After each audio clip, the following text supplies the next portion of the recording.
कि हाँ क्या क्या दिक्कतें आई और क्या सही रहा, क्योंकि बीच में आपने कई बार नंबर खराब दिया, तो वो बताइए कैसे खराब से अच्छे तक पहुँचना।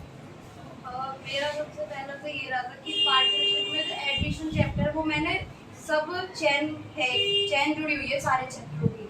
अगर आपने एक भी मिस कर दिया तो आपको अगला वाला क्लियर नहीं होगा बिल्कुल भी, और एडमिशन से डिफिकल्टी थोड़ी सी बढ़ जाती है।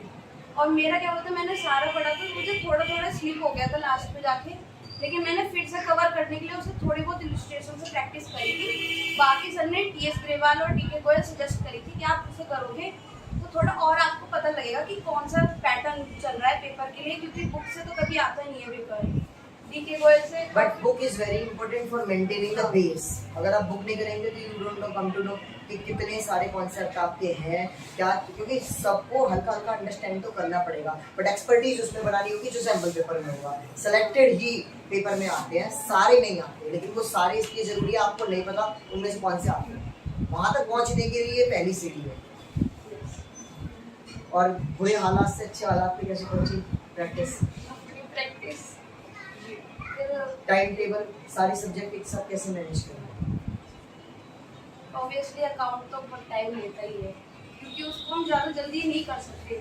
चैन वाइज उसमें चैप्टर्स होते हैं, और फिर प्रो राटा जो आप शोर शेयर्स को कह रहे हो, प्रो राटा की टेबल ही उसे इजी बना देती है क्वेश्चन को। अगर आपको वो आता है तो आप क्वेश्चन आराम से कर लोगे। एक हलवा जिसे कहते हैं ना, वही हो जाता है फिर आप उसे आराम से खा सकते हो। क्या आपने टेबल बनाई थी एग्जाम में, या उसकी सब्स्टिट्यूट कुछ बनाया था उसको? कुछ उससे रिलेटेड, ताकि मुझे अच्छे से क्लियर हो सके कि मुझे आंसर कैसे मिलेगा।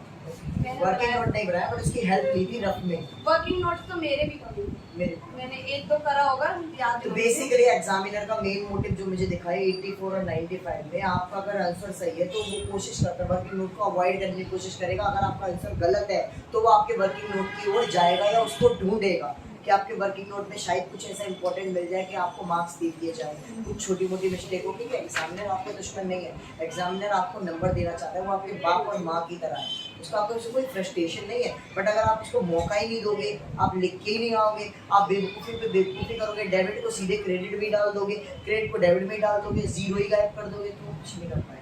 लेकिन हाँ, अगर आपका वर्किंग नोट सही है, लेकिन उसको उठा के मेन क्वेश्चन में ले जाने में गलती होगी, तो वर्किंग नोट में ही आपको एक नंबर दे देगा कि सिर्फ ट्रांसफॉर्म करने में गलती होगी। ये वर्किंग नोट हेल्प करता है। गलत होने पर कोई और चीज़ पूछनी हो, सब आता है, सब कुछ पता है, कोई दिक्कत नहीं फेस कर रहे। मेरे साथ प्रॉब्लम फेस होती है कि मैं जब भी एग्जाम करती हूँ ना, नर्वस हो जाती हूँ। नर्वस हो जाती है, होपलेस हो जाती है। नर्वसनेस तो सिंपल ये सबके साथ ही होती है, मेरे साथ खुद होती है। तो उसको कैसे कंट्रोल करा? जो कि देखो नंबर तो अच्छे आए हैं, पेपर भी अच्छा गया है, तो उसको नर्वसनेस स्टार्टिंग में ज़्यादा प्री बोर्ड के मुकाबले बोर्ड में कम हुई होगी। उसका क्या ऐसा प्री बोर्ड और बोर्ड तक आते आते क्या ऐसी चीज़ होगी जिससे कि इतने करीब पहुंची? नर्वसनेस तो हर किसी को ही होती है, लेकिन जिसको अपने कॉन्सेप्ट क्लियर है उसको नर्वसनेस कम होगी। मुझे हर पेपर में होती है, स्टार्टिंग में हर पेपर में होती है, बता रही हूँ स्टार्टिंग इन द सच्चाई से। सेंस पेपर की स्टार्टिंग के कुछ हाँ। मिनट या पेपर स्टार्ट होते तब? हाथ बहुत वैसे हो जाते हैं ना कि स्टार्टिंग का 15 मिनट या स्टार्टिंग का आधा मिनट, जैसे ठंड में से होते हैं ना हाथ, हाँ। शायद ठंड भी होती है तब, ठंड हाथ जाम होते, फिर धीरे धीरे पेन चलने, पेन भी और लास्ट टाइम पे तो हाथ का पता ही नहीं लगता कहाँ जा रहा है। कहाँ जा रहा है, ऐसा लगता है कि हमारे हाँ। जो माइंड में ना छप जाए बस, कैसे बस हो जाए, वो कैसे चीज़ ना that कैसे I हो ही feel, जाए। same thing I feel also। ये तो मेरे साथ हर पेपर में है, मेरी नर्वसनेस तो बनी रहती है हर पेपर में, लेकिन ये है कि नर्वसनेस से कुछ होगा नहीं, वो तो होएगी, सिंपल ही है। लेकिन नर्वसनेस को, ये जो आप वर्ड कह रही हो कि अगर आपके कॉन्सेप्ट पक्के हैं तो आप नर्वस ना होंगे, ये आप कॉन्सेप्ट पक्के कैसे होते हैं और आपको पता कैसे चलता है कि आपके कॉन्सेप्ट पक्के हो गए?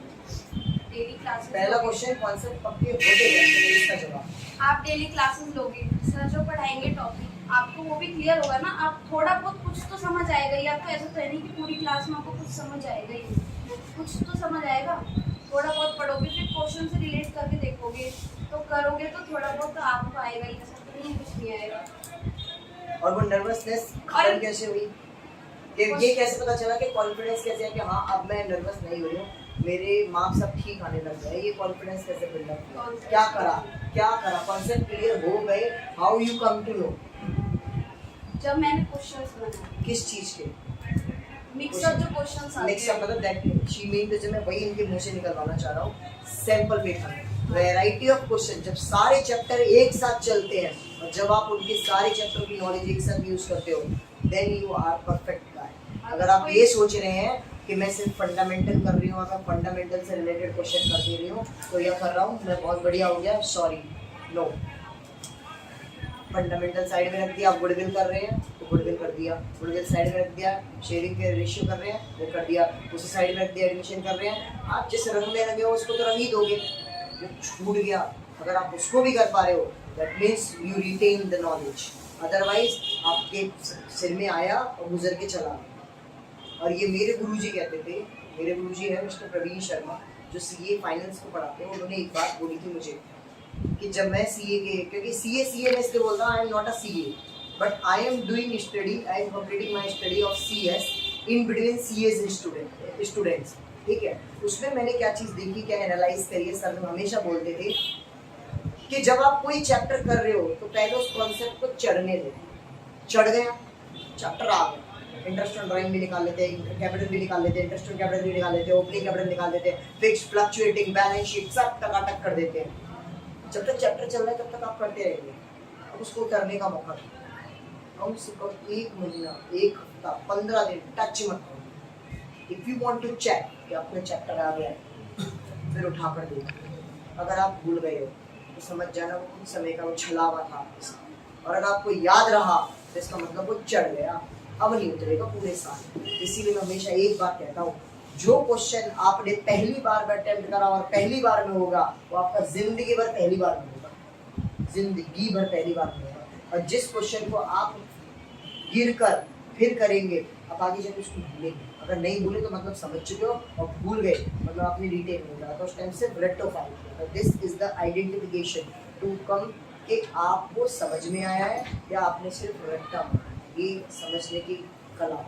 और जब ये सब हो जाएंगे ना सारे चैप्टर, जब सारे चैप्टर को एक साथ उठाओगे तब आपको पता चलेगा अरे यार मैं तो गुडविल भूल गई, मैं तो गुडविल का क्वेश्चन कर ले रही हूँ, फंडामेंटल भूल गई, अरे मैं फर्स्ट बुक कर ले रही हूँ सेकंड बुक ही नहीं आ रही, सेकंड बुक आ गई है तो फर्स्ट बुक भूल गई, सेकंड और थर्ड आ गई तो फर्स्ट का था पता नहीं, फर्स्ट और थर्ड आई तो सेकंड का था पता नहीं।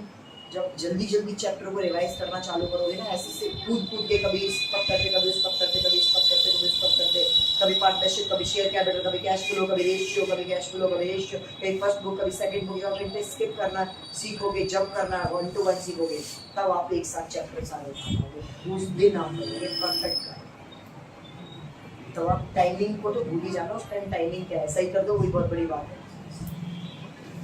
Some other things which you feel कि हाँ 12th में ये भी स्कूल के साथ यार कैसे हैंडल करते हो पढ़ाई को, ये बड़ा रोते हैं बच्चे, सर स्कूल है हमारा, स्कूल की कॉपी बनानी होती है सर, मैडम काम देती है, मैडम प्रोजेक्ट देती है, हम क्लास भी लेते हैं ट्यूशन की, मैं कैसे मैनेज करूँ। और एक और बात, एक कोचिंग लंदन में, एक कोचिंग अमेरिका में, एक कोचिंग पेरिस में, उसको कैसे फील करते हो, वो तो गोयल साहब। ये स्कूल तो मेरा भी था, ऐसा तो नहीं है कि आप जा रहे हो, लेकिन मेरी अकाउंट वाली मैम के सामने जिस क्वेश्चन की प्रैक्टिस कराती थी ना, सिर्फ हम वही क्वेश्चन कॉपी में करते थे अपनी अकाउंट में, वो एक्स्ट्रा कराती ही नहीं थी। मतलब सीधी बात, स्कूल वाले 3 क्वेश्चन करा के कह देते हैं ना आपका चैप्टर हो गया, आप रफ कॉपी लेके ही मत जाओ, फेयर ही लेके जाओ, और उस क्वेश्चन को सेम टू सेम स्केल से साफ साफ वही कर डालो, लो मास्टर जी तुम्हारी कॉपी बन गई, हम घर जाके कुछ करना और ही हमारी मैम तो बस 3-4 दिन में खत्म कर देती थी एक चैप्टर नहीं। को, सारे सरकारी स्कूलों का यही ऐसे ही करते हैं। 2 दिन में खत्म, एक तो दिन में फिर आया। लास्ट में क्या हुआ,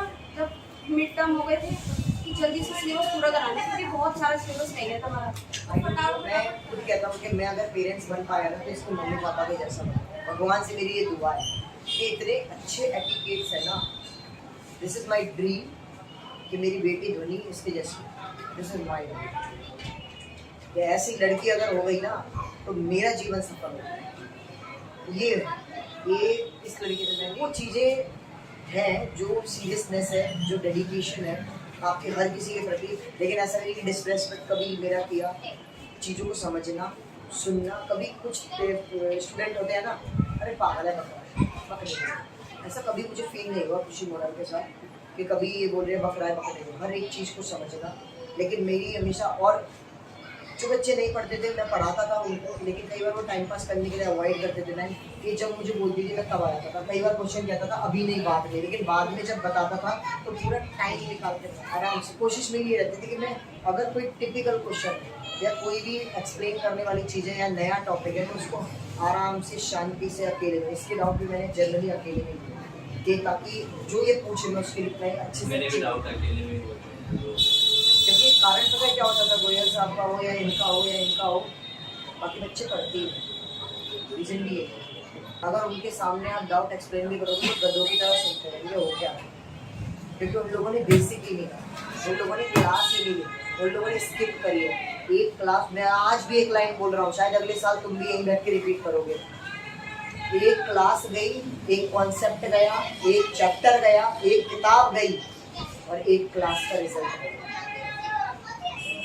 ये बात सही है, गलत बोलिए नहीं। बिल्कुल सही है। वर्कमेंट कंपनसेशन की वीडियो भाई लोगों ने और इन्वेस्टमेंट फ्लक्चुएशन की अभी तक नहीं देखी और एडमिशन पे आने वाले हैं, क्या सलाह देंगे आप इनको? बहुत बुरा हाल तो है। वापस जाओ उसको देखो तो ये मैथ्स हो गया, अकाउंटेंसी हो गया, बीच से कंसेप्ट गया तो आगे सब और जो कॉन्सेप्ट ये अवॉइड कर रहे हो वो इतना भी हार्ड नहीं है, वो तो बहुत अच्छा कॉन्सेप्ट है। ये वीडियो इसलिए बनाता हूँ कि अगर मैं एक बार में किसी को नहीं समझा पाया तो 10 से 15 बार वो उसी चीज को सुन सके, रिपीट कर सके, रिवाइज कर सके। आज नहीं, आज अप्रैल की बात वो नवंबर में भी फील कर सके, इसलिए ये वीडियो बनाई जाती है। मुझे कोई चैनल सब्सक्राइब करवाने में या कोई बहुत पॉपुलर नहीं हो जाऊंगा मैं इनको बनाते, मुझे नहीं पता ये पॉपुलर हो नहीं हो, लेकिन मेरे बच्चों को बेनिफिट मिलेगा, ये फैक्ट। आपके सामने जो चीज़ मैं पढ़ा रहा हूँ उसको रिकॉर्डिंग करके अगर मैं ड्रॉप कर रहा हूँ चैनल पे, दैट मीन्स आप लोगों को बार बार उस चीज़ को सोच सकते हैं। कुछ कहना?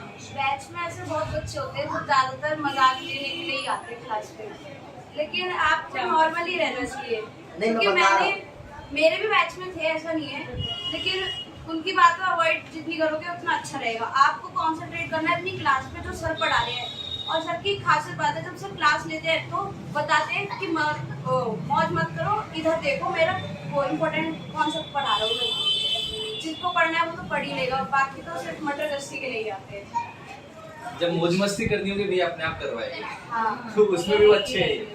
जब मौज मस्ती का वक्त होगा मौज मस्ती, जब वो बोलेगा ना कि बोर्ड पे देखो तो इसका मतलब है कि सीरियसली बोर्ड पे देखना है उस जब समय। मेरा मार्कर चले तो आपका पेन ना चले, ये मेरी हमेशा बात रहती है। जब मेरा मार्कर चले तो आपका पेन ना चले, और जब मेरा मार्कर रुक जाए तो आपका पेन ना। तो नोट करो आराम से, कहाँ भागा जा रहा है। कॉपी का पेपर में नहीं जाएगा, यहाँ का पेपर में जाएगा, ये जाएगा। This is allowed in examination, notebook is not allowed in examination, याद रखना। This is allowed in examination, keep in your mind. और मैंने ऐसे बच्चों से फ्रेंडशिप ही नहीं रखी जो मेरा टाइम वेस्ट करे, पॉइंट टू द क्लास में बस पढ़ने के लिए आते हैं। मैंने ऐसी फ्रेंडशिप रखी।